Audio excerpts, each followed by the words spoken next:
Bismillahirrahmanirrahim. Assalamualaikum warahmatullahi ta'ala wabarakatuh. Innal hamdalillah nahmaduhu wa nasta'inuhu wa nastaghfiruh wa na'udzu billahi min syururi anfusina wa min sayyiati a'malina. May yahdihillahu fala mudilla lahu wa may yudlil fala hadiya lahu. Asyhadu an la ilaha illallah wa asyhadu anna Muhammadan abduhu wa rasuluh.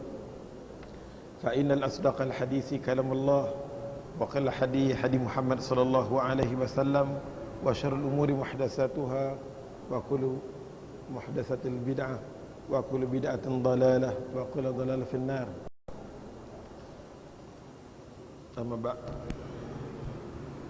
رب اشرح لي صدري ويسر لي أمري واحلل عقدة من لساني يفقهوا قولي. Alhamdulillah, pertama-tamanya kita bersyukur kepada Allah Subhanahu wa taala. Dengan izin dan kehendak Allah, Allah Subhanahu wa taala himpunkan kita sekali lagi, walaupun kita bercuti selama sebulan lebih. Anda mengucapkan terima kasih kepada Tuan Imam Ustaz Asri atau Azri yang selalu mendoakan anda. Kadang-kadang dia buat baca Yasin, ada orang puasa, penuri pisang dan sebagainya sejak daripada kena tangkap lagi sampai ke hari ini. Ustaz Asri terus berdoa. Ada yang mengucapkan ribuan terima kasih. Mudah-mudahan dengan izin Allah Subhanahu wa taala, dengan doa yang didoa oleh antum semua, ianya berkat. Alhamdulillah, kita kena bersyukur banyak-banyak kepada Allah Taala. Dengan erti kata kita berterima kasih pada Allah Taala yang menghimpunkan kita pada malam ini, yang mendatangkan kita pada malam ini. Tak lain dan tak bukan adalah Allah Subhanahu wa taala yang menjadikan kita.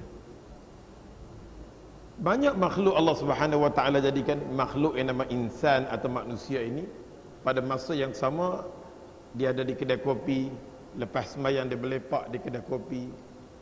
Lepas sembahyang saat ni dia kena roti canai.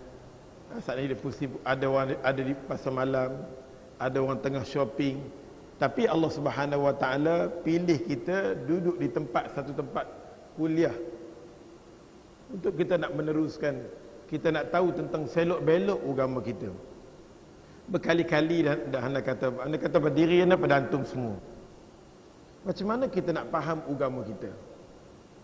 Kita tidak akan berjaya ataupun kita tidak akan faham agama kita kalau kita tidak bersedia untuk memahami agama kita. Kita tak akan faham. Orang sembahyang, kita sembahyang. Orang puasa, kita puasa. Orang pergi haji, kita kumpul duit pergi haji. Orang baik zakat, kita baik zakat. Orang buat kenduri arwah, kita buat kenduri arwah. Orang buat tahlil, kita buat tahlil. Orang buat sembahyang jenazah, kita buat. Sampai bila kita nak faham agama kita? Sampai bila kita nak faham agama kita? Sampai bila kita nak jadi satu golongan ikut? Tidak ada berhentinya kita nak cari agama Allah Subhanahu wa taala. Allah tak rugi sesen pun. Jangan jadi satu golongan esok ni bila mati dia jumpa dengan Allah, Allah kata haba'an mansur.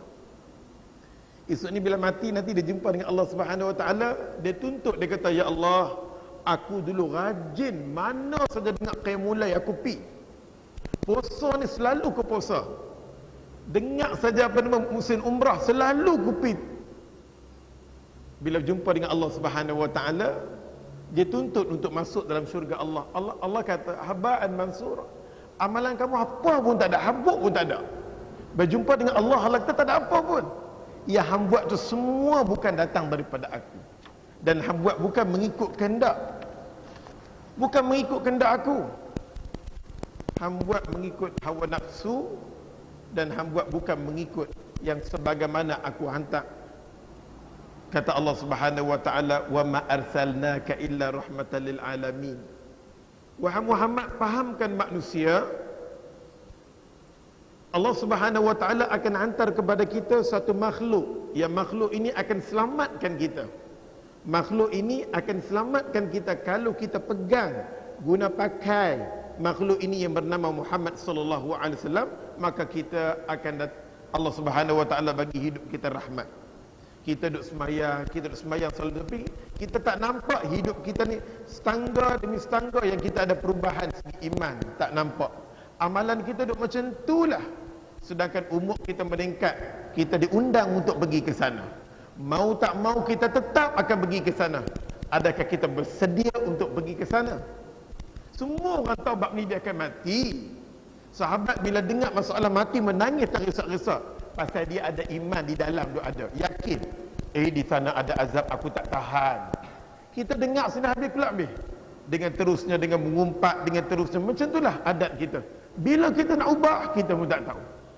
Bila nak ubah cara hidup kita, wallahu alam. Baik, hari ini kita akan dengar satu hadis Nabi SAW. An Abi Umamah Al-Bahili radhiyallahu anhu.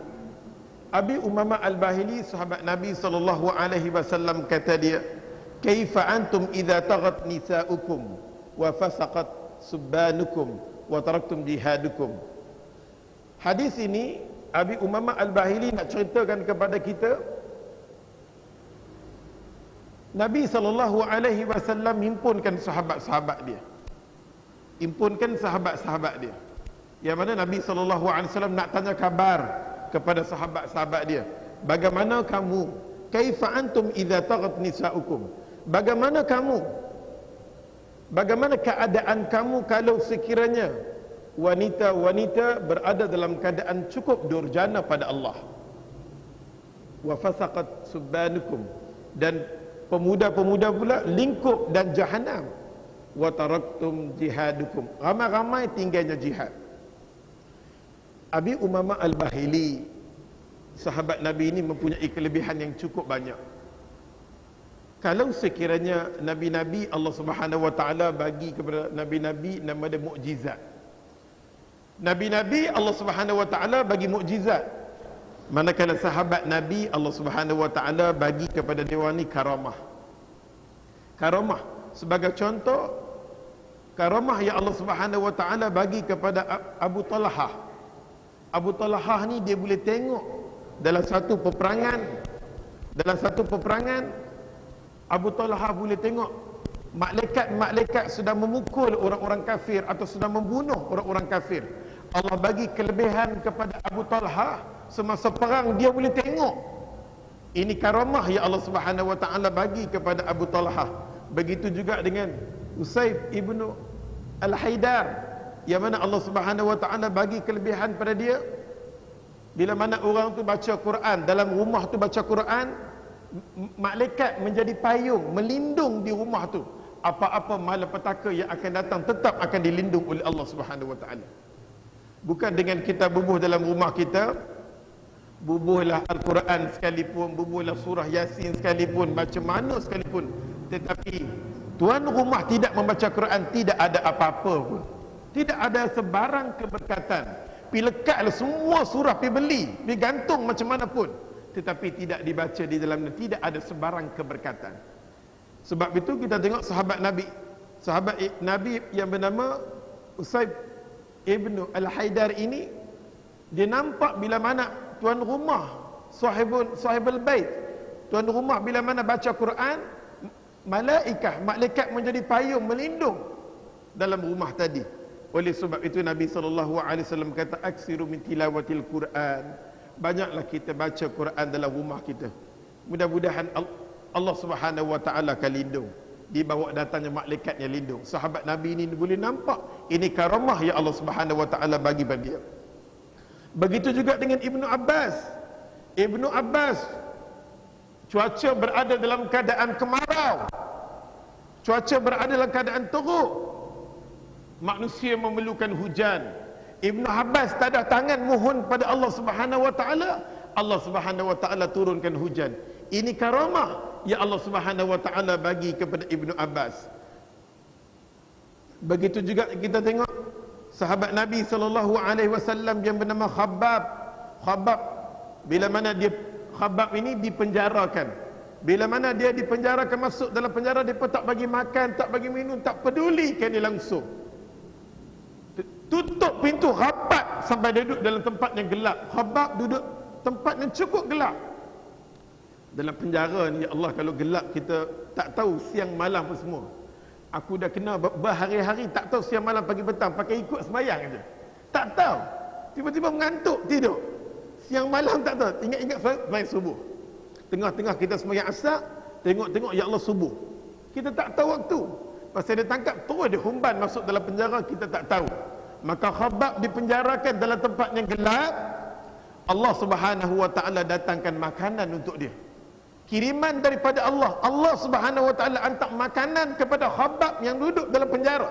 Ini karamah yang Allah Subhanahu wa taala bagi pada sahabat. Dan begitu juga dengan Hanzalah. Hanzalah kita memang terkenal dalam peperangan, dia mati syahid. Hanzalah bila mana mati syahid, yang memandikan dia tidak ada mana-mana sahabat pun yang memandikan dia. Allah Subhanahu wa taala mengatakan, wahai malaikat, mandikan Hanzalah. Aku suka malaikat yang memandikan dia. Karamah yang Allah Subhanahu wa taala bagi kepada Hanzalah.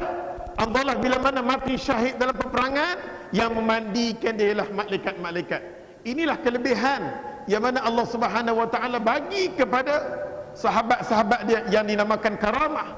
Manakala nabi-nabi dinamakan mukjizah.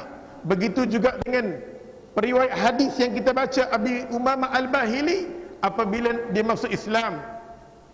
Dia masuk Islam, nama dia Abi Umamah Al-Bahili, nama dia yang sebenar ialah Suda bin Ajlan, bapa dia Ajlan. Ulama mengatakan tidak ada khilaf tentang nama dia. Kebanyakannya ulama ada khilaf. Sebagai contoh, Abu Hurairah radhiyallahu anhu ada khilaf.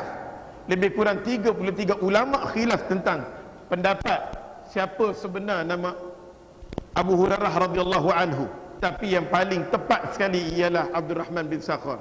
Manakala Abu Umamah Al-Bahili ini, nama kebanyakan ulama mengatakan tidak ada khilaf lagi. Nama sebenarnya ialah Suda bin Ajlan. Suda bin Ajlan ini kita tengok Allah Subhanahu wa taala hidupkan dia dalam suasana kafir.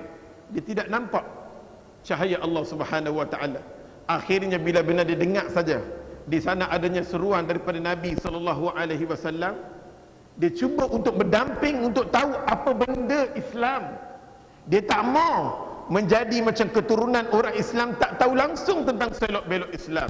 Suda bin Ajlan bila dengar satu lagi seruan daripada Nabi sallallahu alaihi wasallam, Nabi mengajar manusia sembah kepada Allah, jangan sembah kepada manusia, jangan sembah kepada berhala, jangan sembah kepada benda-benda yang lain. Suda bin Ajlan mencari kebenaran, akhirnya berjumpa dengan Nabi sallallahu alaihi wasallam, masuk agama Islam. Suda bin Ajlan ini bila mana dia masuk Islam, dia terus pergi kepada puak dia Al-Bahili, Abu Umamah Al-Bahili. Bahili ni dinisbahkan kepada puak dia. Maka Suda bin Ajlan pergi kepada kaum dia Al-Bahili, bercakap kepada kaum dia, wahai kaumku, berhentilah kita semua. Janganlah kita menjadi manusia yang bodoh, ikut berbabi buta. Orang sembah berhala, kita sembah berhala. Kita tak tahu langsung tentang selok belok. Barak binatang ni tak boleh bercakap, tak boleh apa, tak boleh mendatangkan faedah kepada kita. Kita kena sembah kepada Allah Subhanahu wa taala yang menjadikan kita. Suda bin Ajlan tiupkan satu tiupan untuk menyedarkan kaum dia Al-Bahili, yang akhirnya dia cuba damping dengan puak-puak dia. Abi Umamah Al-Bahili dia kerap kali keluar dengan puak-puak dia. Bila mana puak-puak dia akan keluar untuk mengembala kambing, dia akan berserta sama. Akhirnya dia bersembang dengan puak dia, dia kata, marilah kita kembali kepada agama Muhammad sallallahu alaihi wasallam. Puak dia tanya kepada dia, adakah kamu cenderung kepada Muhammad? Aku bukan cenderung kepada Muhammad, tetapi aku cenderung kepada Allah dan risalah yang dibawa oleh Muhammad sallallahu alaihi wasallam. Aku bukan mengikut Muhammad, tapi aku mengikut Allah dan aku mengikut Muhammad yang bawa risalah Allah Subhanahu wa taala. Ini Suda bin Ajlan kata demikian. Kamu jangan sangka yang aku ikut Nabi sallallahu alaihi wasallam. Agama itu bukan agama Muhammad, tapi agama itu agama Allah Subhanahu wa taala. Suda bin Ajlan mengatakan, kembalilah kita kepada Allah. Sudah bin Ajlan bila mana pujuk puak-puak dia menolak. Puak-puak dia menolak. Akhirnya puak-puak Al-Bahili ini bila mana dia sembelih binatang, dia akan ambil darah. Dia akan sembelih binatang di depan berhala. Di depan berhala akan panggil Tuhan dia, wahai Tuhan Allat wal Uzza. Tuhan berhala tadi dia akan sembelih. Dia sembelih bukan kerana Allah, dia sembelih kerana berhala. Dia sembelih binatang tadi. Darah akan diambil dan mereka akan minum. Kebetulan Sudah bin Ajlan datang, maka dihidangkan kepada Sudah bin Ajlan darah. Buat dalam gelas, buat darah. Dia kata, aku kehausan, aku nak minum air. Minumlah kamu. Dia kata, ya Allah, ini darah ini. Darah, dia kata. Sebenarnya Allah Subhanahu wa ta'ala mengharamkan aku minum darah. Kamu tahu daripada mana ni? Aku tahu daripada agama yang Muhammad sallallahu alaihi wasallam bawa. Agama ini melarang aku daripada minum ini. Maka dia membaca ayat mengatakan hurrimat alaikumul maitatu wa damu wa lahmul khinzir. Dia baca ayat ini, dia mengatakan Allah Subhanahu wa taala mengharamkan ke atas kamu jangan makan bangkai, jangan makan darah, jangan makan daging khinzir, daging babi, jangan. Puak-puak dia kata, kalau macam tu hang tak boleh minum. Ya, aku tidak boleh minum. Aku sedang dahaga, tolonglah berikan aku air. Puak dia keliling dia duduk di tengah-tengah. Puak dia kata, minumlah air ini. Selalu kita nak minum. Ini adalah benda yang kita bagi kepada Tuhan kita. Darah ini tak boleh minum, dia kata. Allah Subhanahu wa ta'ala mengharamkan kepada orang Islam, tak boleh minum ni. Hurimat alaikumul maitatu wa dahmu wa lahmul khinzir, tak boleh. Akhirnya dia kata, tolonglah bagi pada aku air. Duduk di kawasan Sahara. Duduk di kawasan Sahara. Terik pula pada masa tu, di tengah sembang berdakwah kepada puak dia. Akhirnya puak dia kata, jangan bagi pada dia Sudah bin Ajlan. Jangan bagi kepada Abi Umamah Al-Bahili. Jangan bagi kepada Abu Umamah Al-Bahili. Air apa pun jangan bagi. Pastikan dia, suruh dia minum air itu. Kalau dia tak minum, seolah-olah dia perli kita, dia takabur pada kita, dia sombong, bongkak. Suruh dia minum juga air. Darah tadi dia kena minum. Akhirnya dia menolak, dia mengatakan, aku tidak akan minum sama sekali. Maka puak dia kata, kamu akan mati dalam keadaan kehausan. Akhirnya dia ambil serban dia letih, dia lesu dah, ambil serban dia pun tidur. Dia pun tidur dalam keadaan punya terik sangat-sangat dan letih sangat-sangat. Maka dalam tidur dia Allah Subhanahu wa ta'ala bagi dia mimpi. Dia mimpi. Di mana dalam mimpi dia menceritakan, Abu Umamah Al-Bahili menceritakan bahawa ada seorang datang kepadaku yang membawa air, segelas air cukup sejuk dan cukup sedap. Dia minum air, dalam mimpi dia minum air. Dalam mimpi dia minum air. Akhirnya bila selesai dia minum air, dia pun terjaga, terbangun daripada tidur. Terbangun daripada tidur dia. Maka puak-puak Al-Bahili ini berjumpa dengan Sudah bin Ajlan, Abi Umamah Al-Bahili. Dia tanya, wahai Abi Umamah Al-Bahili, pasal apa hang bangun daripada tidur? Dia kata, aku pun dah minum dah. Hang minum apa? Hang tidur. Aku dah minum dan aku tidak memerlukan lagi apa-apa minuman pun, aku tak nak, dia kata. Sesungguhnya minuman yang aku telah minum tadi, ianya kenyang aku sampai aku mati nanti. Tak perlu lagi aku minum. Allah Subhanahu wa ta'ala bagi kepada karamah yang Allah Subhanahu wa ta'ala bagi kepada Abi Umamah Al-Bahili, air yang dia minum dalam mimpi dia tu dah cukup dah. Kalau tak minum sampai ke mati pun tak apa dah. Ini kelebihan Allah Subhanahu wa ta'ala bagi kepada Abi Umamah Al-Bahili. Baru kenal Islam, baru kenal sepotong ayat mengatakan, Allah kata jangan makan darah, jangan minum darah. Dia tak minum sampai last. Dia patuh kepada ayat Allah Subhanahu wa ta'ala, walaupun berada dalam keadaan haus sangat-sangat, memerlukan dia minum, tetapi dia tetap tidak meminum. Dia nak ajak kepada puak dia, agama aku ajak padaku, aku kena taat dan aku kena patuh. Aku tak boleh lawan arahan yang datang daripada Allah Subhanahu wa ta'ala. Akhirnya puak Al-Bahili mengatakan bahawa, wahai Ajlan, ada saudara kamu, keluarga kamu datang untuk ziarah kamu, nak bagi minuman susu, minumlah. Dia kata kepada keluarga dia, aku tidak memerlukan susu, aku tidak memerlukan sebarang air, sebenarnya aku dah cukup kenyang, tidak memerlukan air, aku tidak memerlukan makanan apa pun dah. Sebenarnya aku telah pun dalam mimpi tadi, masa aku tidur tadi, aku didatangkan oleh seorang yang beri aku minum air yang cukup sejuk, yang cukup baik, aku tidak perlu lagi minum dan makan. Akhirnya dia uji dia, ya Allah ya Tuhan, selepas dia bangun daripada tidur, cergah dia tak perlu makan dan minum. Dia mengatakan bahawa Allah Subhanahu wa ta'ala yang bagi aku minum semasa aku tidur tadi. Bila dia cakap demikian, ramai di kalangan puak-puak dia Al-Bahili, ramai yang masuk Islam, terkejut dengan sikap dia. Akhirnya puak-puak yang dikeliling dia masuk Islam. Ini Abi Umamah Al-Bahili.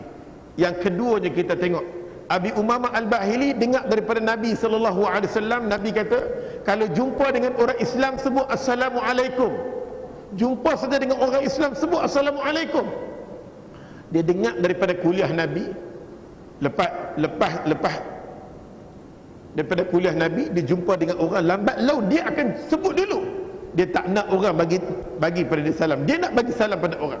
Satu hari, bila mana Abi Umamah Al-Bahili menceritakan kelebihan sebut Assalamualaikum, bila mana jumpa dengan orang, sebutlah Assalamualaikum.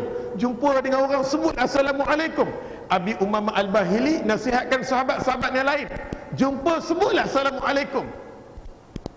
Gunalah sunnah Nabi SAW dalam kehidupan kita. Ini Abi Umamah Al-Bahili. Akhirnya Abi Umamah Al-Bahili, satu hari di tengah jalan, Yahudi nampak dia. Yahudi pergi sembunyi di celah pokok. Elok saja dekat dia sampai, Yahudi pun keluar. Yahudi kata Assalamualaikum. Abi Umamah Al-Bahili kata, celaka hang, celaka hang, selalunya aku yang bagi salam dulu, ni kali ni hang pula Yahudi, celaka hang. Sebab orang Yahudi kata, aku akan dapat pahala dulu, hang tak dapat pahala apa. Hang dapat pahala apa? Abi Umamah Al-Bahili kata, hang kapiak, hang Yahudi. Kalau hang nak masuk Islam, hang jawab dulu, hang akan dapat pahala. Yahudi dengar benda tu, dia cuba. Yahudi dengar daripada kuliah Abi Umamah Al-Bahili, cuba nak ikut benda tu. Abi Umamah Al-Bahili juga kita tengok dalam kisah dia, ada orang bertanya kepada Abi Umamah Al-Bahili, ditanya tentang, wahai Abi Umamah Al-Bahili, kalau ada dua orang, satu rajin orang ni beribadat, rajin ibadat, lambat laun di mana-mana dia rajin cukup ibadat, dan satu lagi dia kata orang yang hadir ke kuliah, yang mana kamu lebih suka? Ahlul ibadah, orang yang kaki ibadat ni, rajin ibadat, sembahyang malam, puasa, alhamdulillah. Dan satu lagi pula puak yang cari ilmu Allah Subhanahu wa taala, cari ilmu Allah Subhanahu wa taala. Wahai Abi Umamah Al-Bahili, yang mana satu yang kamu suka? Dia baca, dia kata dalam Quran Karim, Allah Subhanahu wa taala kata, innama yakhshallah min ibadihil ulama. Abi Umamah Al-Bahili mengatakan bahawa di antara ahlul ibadah dengan orang yang menuntut ilmu Allah Subhanahu wa taala, Allah Subhanahu wa taala menceritakan kepada kita orang yang takut sangat-sangat pada Allah, yang gentar kepada Allah Subhanahu wa taala, tak lain dan tak bukan, Allah kata ialah orang tu adalah orang yang berilmu, orang yang ada ilmu, takut dengan Allah Subhanahu wa taala. Dia tahu apa dia azab, dia tahu apa dia azab Allah Subhanahu wa taala. Ini yang Abi Umamah Al-Bahili mengatakan ahlul ilmu lebih baik daripada ahlul ibadah. Sebab kalau kita banyak ibadat, tak cari ilmu Allah Subhanahu wa taala, macam mana cara kita nak beribadat? Contohnya, kita bangun di tengah malam, kita sembahyang malam, kita banyak sembahyang malam, kita tak tahu kaifiat macam mana nak sembahyang malam, macam mana bacaan dia, macam mana yang mengikut, ya, sebagaimana Allah Subhanahu wa taala nak kita pakai, ikut je, beli buku ikut. Tak boleh. Ilmu dia kena belajar. Ilmu dia kena belajar. Sebab tu Abi Umamah Al-Bahili dia menekankan kepada puak dia, pelajarilah ilmu Allah Subhanahu wa taala. Kita kena belajar. Dia kata di sini bahawa innama yakhshallah min ibadihil ulama. Orang yang takut sangat-sangat kepada Allah Subhanahu wa taala ialah ulama. Mereka ini adalah ahlul ilmu. Allah Subhanahu wa taala dalam Quran, Allah Subhanahu wa taala cerita puji angkat, yarfa'illahu alladhina amanu minkum walladhina utul ilma darajat. Allah Subhanahu wa taala mengatakan, aku angkat kedudukan orang-orang yang berilmu. Dalam Quran Allah puji, Allah angkat orang-orang yang hadir ke kuliah. Dia semata-mata nak hadir ke kuliah, nak belajar ilmu Allah Subhanahu wa taala. Allah paling suka golongan macam ni. Golongan macam ni. Kita nak tahu selok-belok tentang agama Allah Subhanahu wa taala. Abi Umamah Al-Bahili hidup dia memang dalam keadaan miskin. Sahabat Nabi ni ada kaya raya, ada yang miskin. Abi Umamah Al-Bahili miskin dia. Hidup dalam keadaan miskin. Walau miskin macam mana pun dia kaki derma. Lambat laun nampak orang miskin, terus derma. Dia balik ke rumah, dia tanya dekat isteri dia, wahai isteriku, berapa lagi baki duit kita yang ada? Duk bagi, berapa duk ada?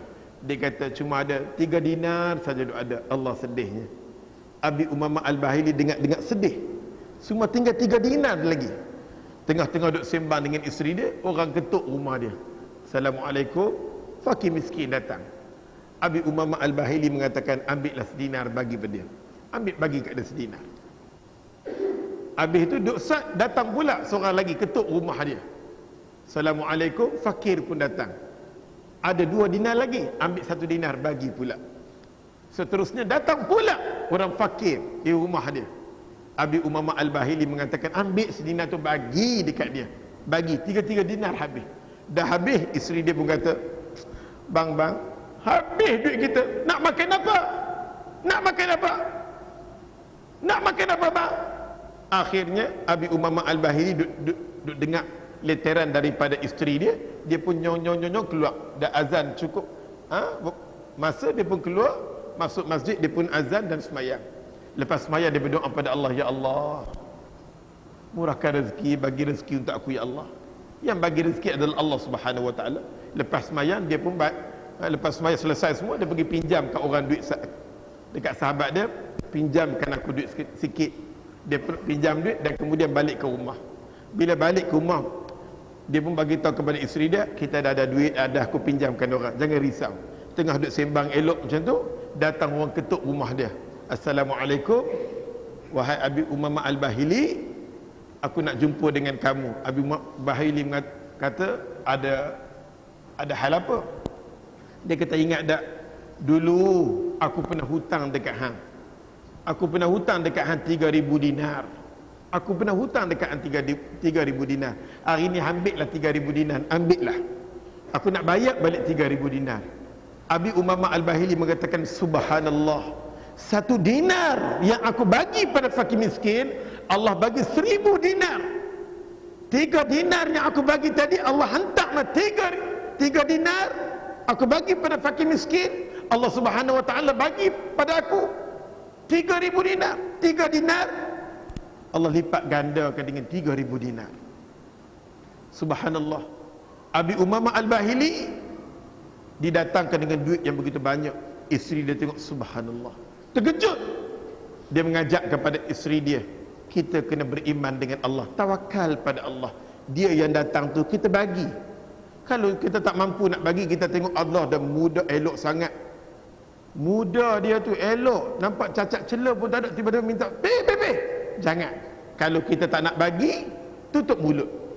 Kalau nak bagi, bagi. Kita tak tahu apa masalah yang dia datang. Kita tak tahu problem dia. Walaupun kita tengok dia pakai smart elok, kita tak tahu.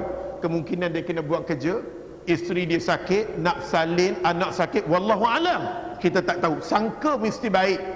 Sangka mesti baik. Abi Umamah Al-Bahili tanamkan, mana fakir miskin datang, ambil keluar. Allah Subhanahu wa taala pasti akan selesai masalah kita. Inilah yang Nabi SAW ajak kepada Aisyah radhiyallahu anha. Orang datang bagi makanan, ada sikit aja di belakang tu, buah tamar berapa biji, bagi. Akhirnya Allah Subhanahu wa taala lunggukkan rezeki. Bab macam ni bab iman kita. Kita kalau nak bagi, ya Allah kurang, duk bagi kurang, duk bagi kurang. Sebenarnya Allah Subhanahu wa taala nak uji kita.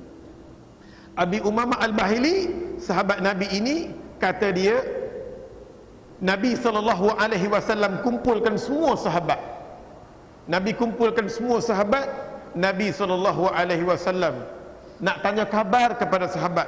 Wahai sahabat-sahabatku, Nabi kata, kaifa antum idza taghat nisa'ukum? Bagaimana keadaan kamu kalau sekiranya pada masa itu, pada zaman itu akan berlaku taghat nisa'ukum, wanita-wanita terkeluar daripada kaedah wanita yang sebenar. Wanita akan jadi kalang kabut, wanita akan jadi tak senonoh, wanita tidak akan menjadi sikap sebagai seorang wanita, malah dia jadi cukup kalang kabut. Orang laki-laki nak main bola, dia pun nak main bola, tim nak main bola. Orang laki-laki beli sulat gym, dia pun nak pakai sulat gym. Orang laki-laki main gusti, dia pun main gusti. Nabi tanya kepada sahabat, kaifa antum, bagaimana kamu kalau kamu duduk satu zaman wanita jadi orang gila? Dia bukan lagi wanita, dia nak try semua, dia nak duduk satu tahap dengan orang laki-laki. Kalau laki-laki pun ceramah, aku pun nak ceramah. Apa hal pada masa itu? Nabi SAW katakan kepada sahabat, kaifa antum idza taghat nisa'ukum? Laki-laki pun berceramah, dia pun berceramah. Laki-laki pun menjerit, dia pun menjerit. Apa hal pada keadaan macam tu? Nabi SAW kata, macam mana kamu? Dan Nabi SAW kata, wa fasaqat syubbanukum. Pada masa tu pemuda-pemuda rosak, anak-anak muda rosak. Masa-masa kecil mak bapak sanggup boleh didik. Kecil-kecil seronok tengok dia, seronok tengok bela dia apa semua. Elok saja mas 10 tahun dia jadi satu macam dah. 13 tahun mak jangan cakap kat cik apa-apa, tegur dia sikit dia tegur mak dia. Mak tak tahu mak dia, terus sentak mak dia. Wa fasaqat syubbanukum, Nabi kata pemuda-pemuda akan jadi macam iblis, ganas, durjana, derhaka. Pada masa itu pemuda-pemuda akan jadi luar biasa. Macam mana keadaan kamu? Dia cucuk di sini, dia menari. Kita panggil pula Ratu Dandut, dia pun menari sama-sama dengan Ratu Dandut. Apa hal pada masa itu? Pemuda baik, pemudi baik mengamuk. Macam mana kamu? Bila mana Nabi SAW sebut sedemikian, sahabat terkejut. Ta'ajjaba, terkejut, sahabat-sahabat terkejut. Ya Rasulullah, akan berlaku ke zaman tu? Nabi kata, ya, akan berlaku. Malah Nabi kata, wallazi nafsi biyadi wa asyaddu minhu sayakun. Nabi kata, bukan setakat tu, lebih daripada tu pun akan berlaku lagi.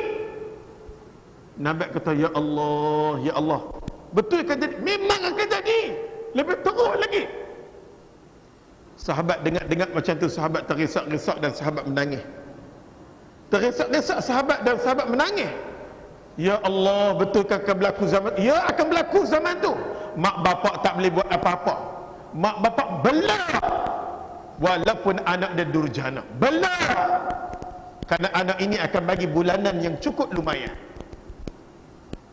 Anak ini akan bagi cukup lumayan, dia tak peduli. Yang pentingnya cukup bulan aku dapat. Hang semayang ke, hang tak semayang ke, hang pakai sulat gym ke, hang buat apa tak apa, cukup bulan hang bagi aku senang sudah. Mak bapak tak fikir tentang bagaimana pergi ke sana nanti. Dia mengharapkan satu je, doa daripada anak dia. Tiba-tiba dapat anak macam tu, apa hal? Waalaikumsalam.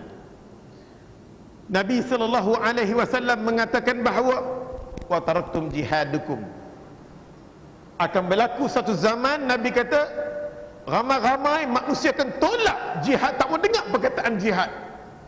Manusia tidak suka lagi pada jihad, tak suka lagi pada jihad.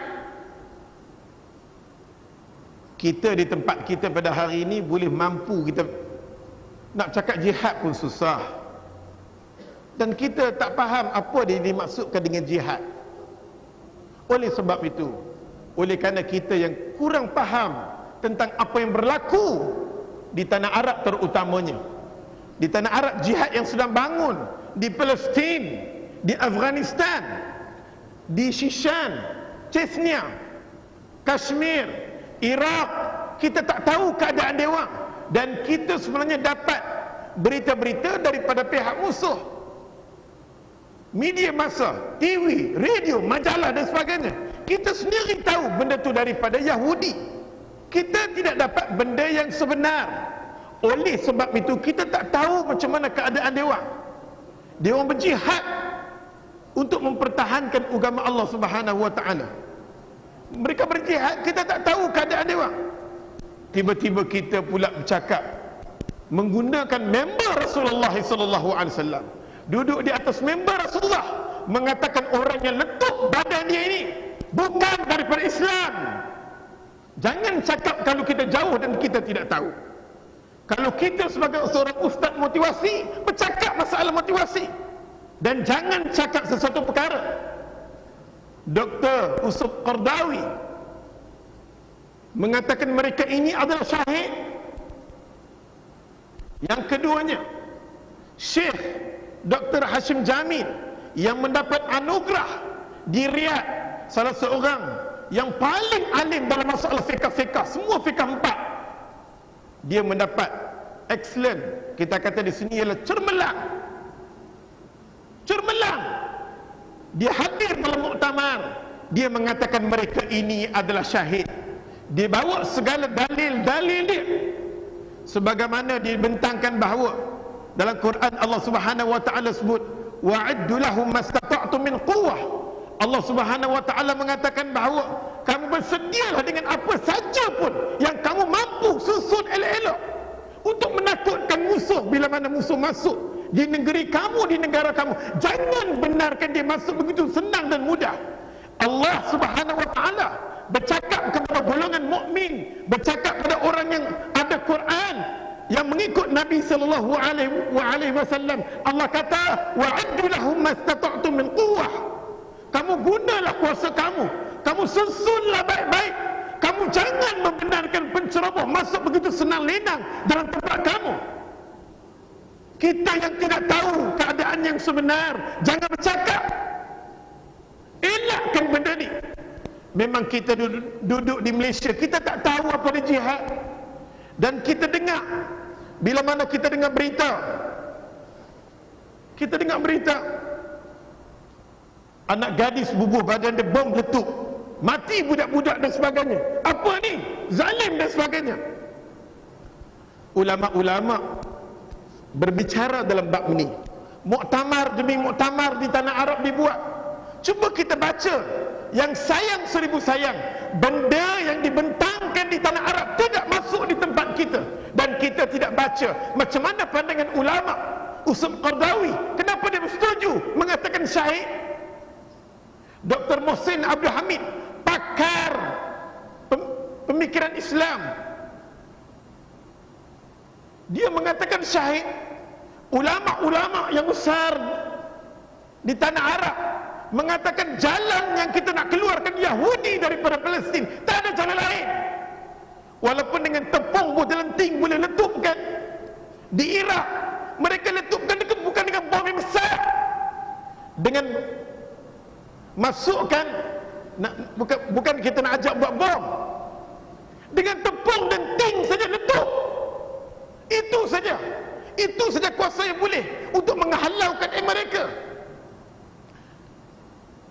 Siang malam pagi petang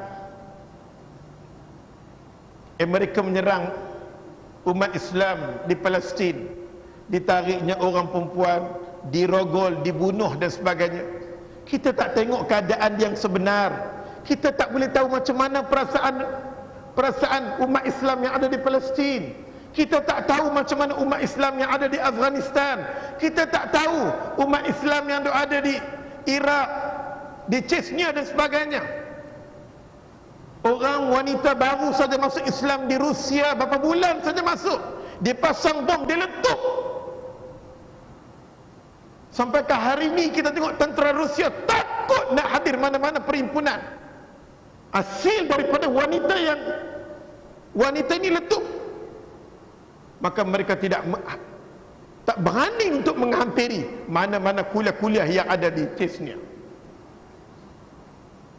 Nabi SAW dalam satu hadis cerita kepada kita, bagi tahu kepada kita hadis yang disampaikan oleh Jabir bin Abdullah Al-Ansari, kata Nabi sallallahu alaihi wasallam, Nabi Muhammad dengan nabi-nabi lain, Nabi Muhammad ada 5 kelebihan kalau dibandingkan dengan nabi-nabi lain.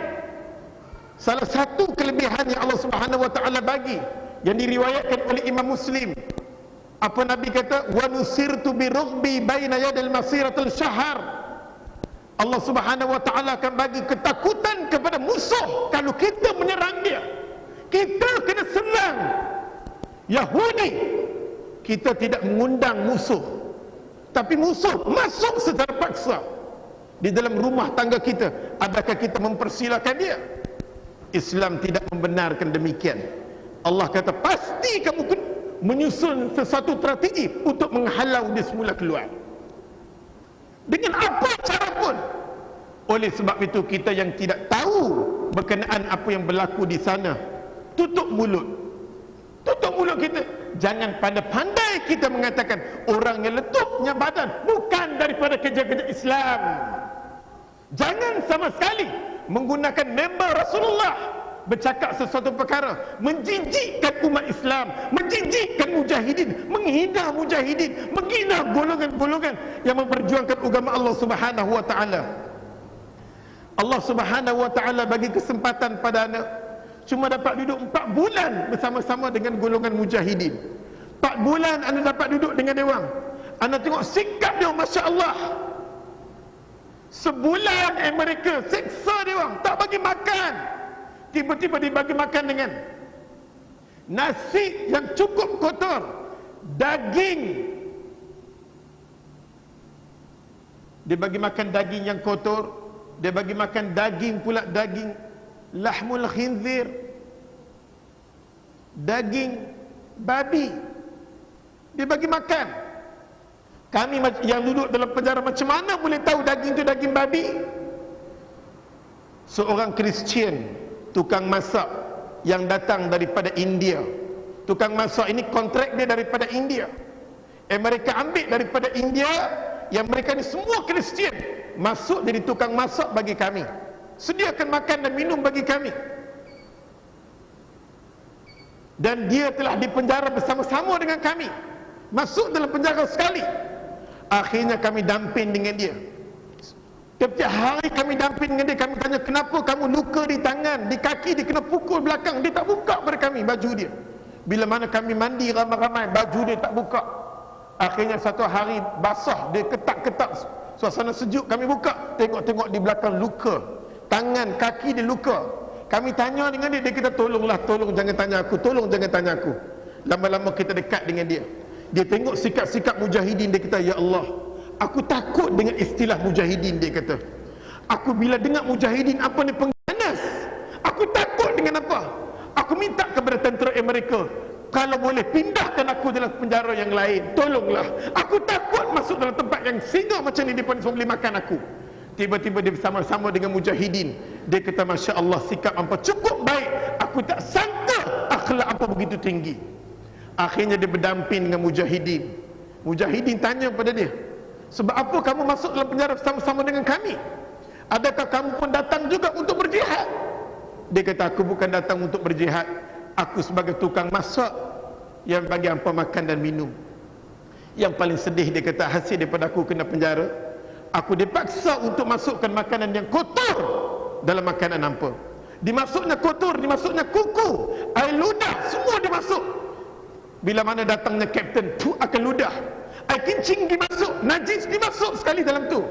Akhirnya dimasukkan daging babi. Aku tahu hampa tak boleh makan, aku sendiri tak boleh makan, aku dipaksa. Akhirnya aku tidak boleh buat demikian. Aku kata kepada kapten Amerika, tolonglah, aku tidak boleh sedia makanan macam ni, tak boleh sedia. Bila mana dia tak boleh sedia, Amerika dera pukul dia dan dikurung satu tempat seketika. Akhirnya bila mana dia letih, dia dimasukkan dalam penjara kami. Hasil daripada tu, makanan bila bawa, dia kata, jangan makan, makan ni cukup kotor, ada kadang-kadang racun dan sebagainya, boleh rosak kamu. Bila mana kamu dibebaskan nanti, dia kata, pergi periksa cepat-cepat, Sebab itu bulan salib merah, bila mana ana dibebaskan, dia kata Muhammad Abdullah dapatkan rawatan segera, dapatkan rawatan segera. Dia kata cepat, dia kata bertindak. Bulan sabit merah, bila nak duduk dalam tu, dia tengok badan, tiba-tiba dia tengok sejenis kutu. Cepat-cepat dia bagi ubat dalam keadaan curi-curi bagi kita. Walaupun dia cek bulan sabit merah nak masuk dalam penjara, kan dia cek.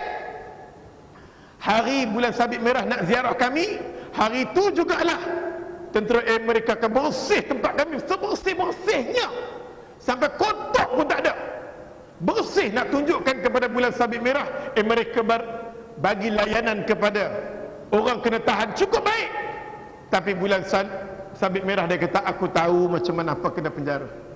Bila di mana dia masuk, dia tengok kutu-kutu yang ada dalam badan, dia kata cepatlah dia bagi ubat dalam keadaan sengak-sengak, jangan bagi pada orang lain.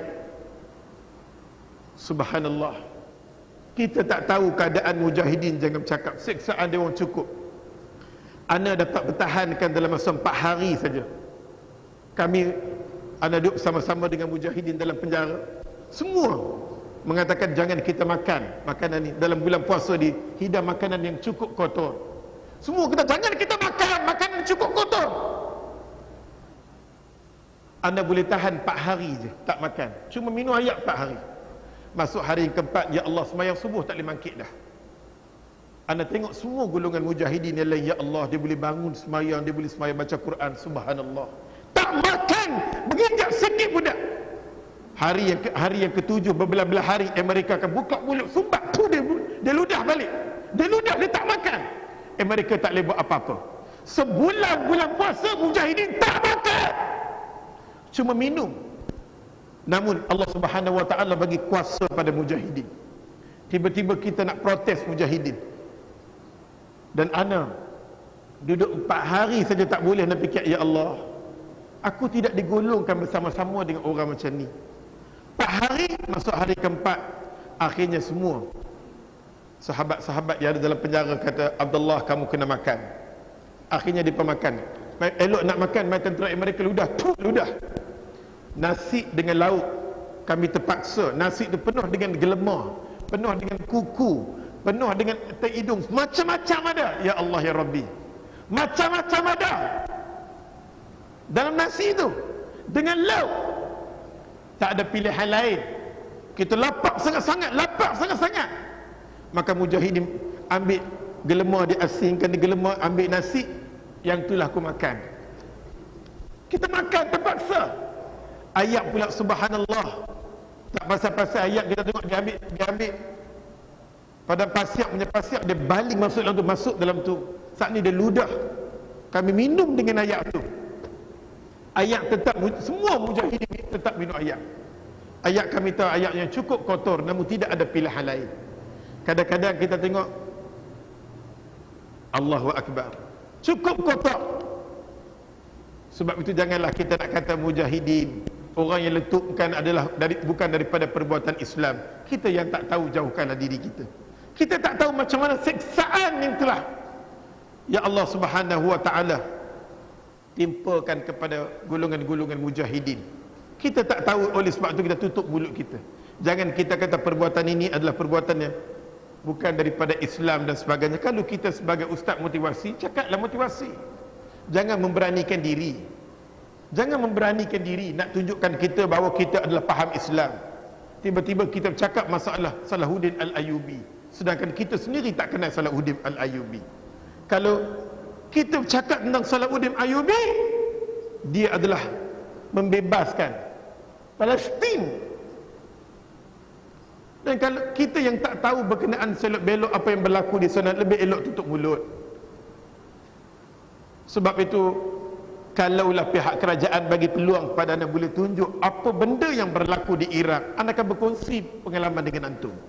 Satu benda pun anda balik tak dapat berkongsi dengan antum. Rakyat Malaysia tertanya-tanya, sebab apa dia kena tangkap, sebab apa dia kena tangkap, apa dia buat. Aku tak boleh berkongsi dengan apa. Walaupun Islam hadari mengatakan 10, bukan kita rot, bukan kita bangkang Islam hadari, cuma nak bagi tahu Islam hadari ada 10 syarat. Dalam 10 syarat, salah satu syarat memberi kebebasan kepada rakyat Malaysia bercakap, bagi peluang kepada aku. Yang mana selama ni apa kata, itulah tak mau balik, orang suruh balik, apa tak tahu apa pun. Kalau anda boleh tunjuk apa yang berlaku di Iraq, sahabat anda diletup habis semua. Doktor kami yang duduk dalam bilik pembedahan diletupkan oleh Amerika. Hospital beranak seorang pun budak tak selamat. Apa kita tahu? Cuma kita tengok VCD jihad Iraq yang kita tengok tu, mujahidin sembelih orang Arab, sembelih Amerika, sembelih bangsa-bangsa yang lain. Walaupun dia Arab sekalipun, ustaz sekalipun, kalau jadi drama Amerika, dia segolong dengan Amerika, satu golongan juga dengan Amerika. Walaupun kita tengok mak dia menangis, terresak-resak pakai tuduh dia menangis, kita tanya kamu ada pasal apa benarkan anak kamu bekerja dengan Amerika? Hang bunuh bangsa hang sendiri. Tiba-tiba bila mujahidin tangkap, kita salah. Apalah tangkap ni? Pasal apa tangkap? Kalau antum boleh tengoklah member khutbah di Iraq, bila mana Amerika masuk sebulan di Iraq, member khutbah, imam akan bagi tahu, jangan bekerja sama dengan Amerika, jangan dekat dengan kita kebal dia, jauh dengan kita kebal dia. Bagi peluang kepada mujahidin untuk halang daripada keluar, bagi peluang, jangan bekerja sama, jangan dekat dengan dia. Serangan kami akan bagi setiap kali bila mana dia masuk di kawasan kampung atau di kawasan bandar, kami tetap akan lawan. Sembahyang Jumaat kertas akan diedarkan, ingat, malam ini akan berlaku, diedar dan umum. Kadang-kadang kita tengok ada kereta lalu dia baling kertas, dia baling. Mujahidin bagi tahu, tolong kosongkan kawasan ini, tolong kosongkan kawasan ini. Kadang-kadang mujahidin kita jangan benarkan anak-anak naik atas kereta kebal. Namun rakyat Iraq masih degil. Bila mana mujahidin serang, kita kebal meletup, mati keliling budak-budak, kita kata mujahidin zalim. Sedangkan peringatan telah dikeluarkan, tak indah, tak ambil indah. Ulama-ulama Iraq, Persatuan Ulama Iraq mengatakan beri peluang kepada mujahidin untuk mengalau kalau kerajaan tak boleh. Sebab itu anda balik-balik mengatakan bahawa sampai ke kiamat, Baghdad akan menjadi medan untuk mujahidin, bukan medan untuk Amerika. Sampai ke hari ini Amerika tak boleh bukti yang dia boleh kuasa seluruh Iraq. Sampai ke hari ini, sampai ke hari ini.